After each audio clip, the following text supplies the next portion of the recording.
the vision is yet for an appointed time. But at the end it shall speak and not lie. Though it tarry, wait for it, because it will surely come. It will not tarry. One long ago we were talking about this, it was in the heads of monkeys, you know? And probably not monkeys, probably apes, but... and we all had something to say about that, you know, and it's not so serious, but now it's in people's heads. And when I say there's a device, Neuralink, that goes into your head, I mean, the science behind it is they basically drill a hole, and robots do all of this, artificial intelligent robots do all this surgery. Drill a hole in your head and implant a device, and then it has like octopus type, I don't know all the terms, the technical terms to use, diodes or whatever, that connect to different parts of your brain to send electrical signals into your brain. Just think of sensors planted into our brains. The opportunities are immense.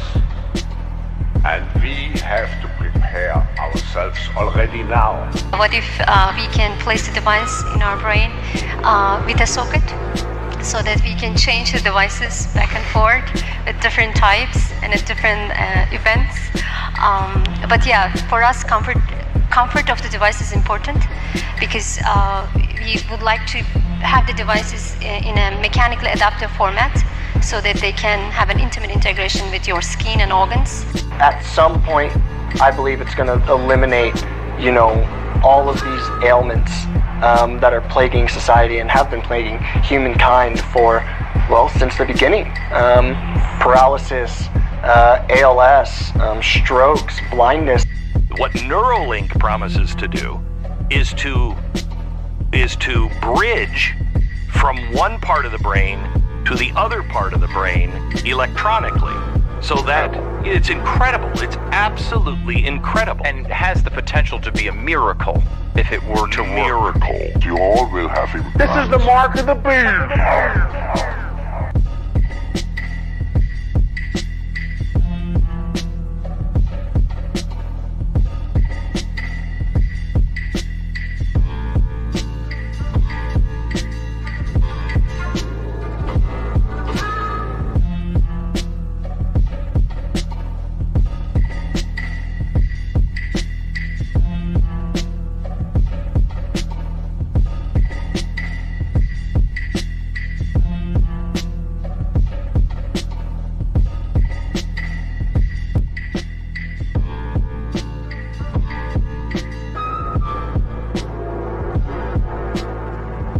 A young boy has become the first person in the world to be fitted with a brain implant to control his epilepsy. The device is giving hope to others who have the condition and don't respond to drugs. 12-year-old Oren Nolson from England has seizures day and night. Last year, he took part in a trial. A neurotransmitter was fitted on his skull to stimulate his brain. 6 months later, his daytime seizures decreased by 80%. Oren's surgeon and his mom say the implant has greatly improved his quality of life. How has this changed Oren's day-to-day life? Him and his family are starting to get his childhood back. Now the future looks brighter. Of all the things you do and all the companies you run, I think it's all awesome. The one thing that does concern me, and I know concerns a lot of people out there, so I do have to bring it up, which is Neuralink.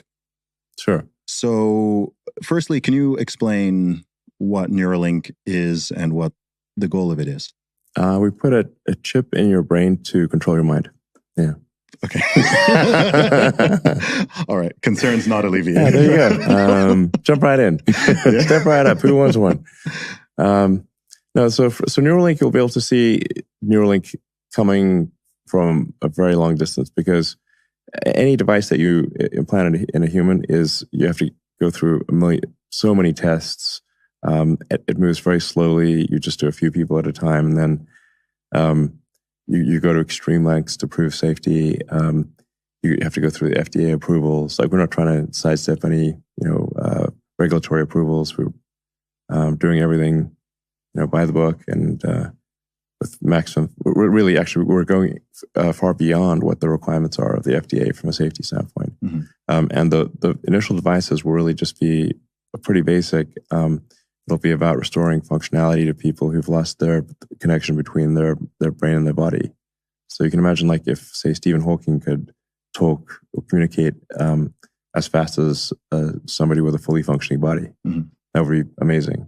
So that's like what we're trying to do that's our first application, is to restore functionality to quadriplegics, tetraplegics, and people who have just, for whatever reason, no longer have a connection between, or have a limited connection between their brain and their body. Mm-hmm.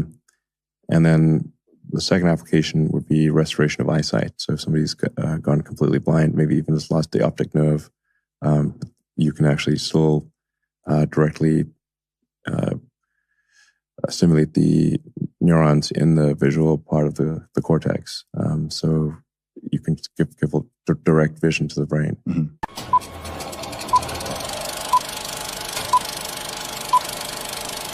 Nathan is moving this hand with his brain.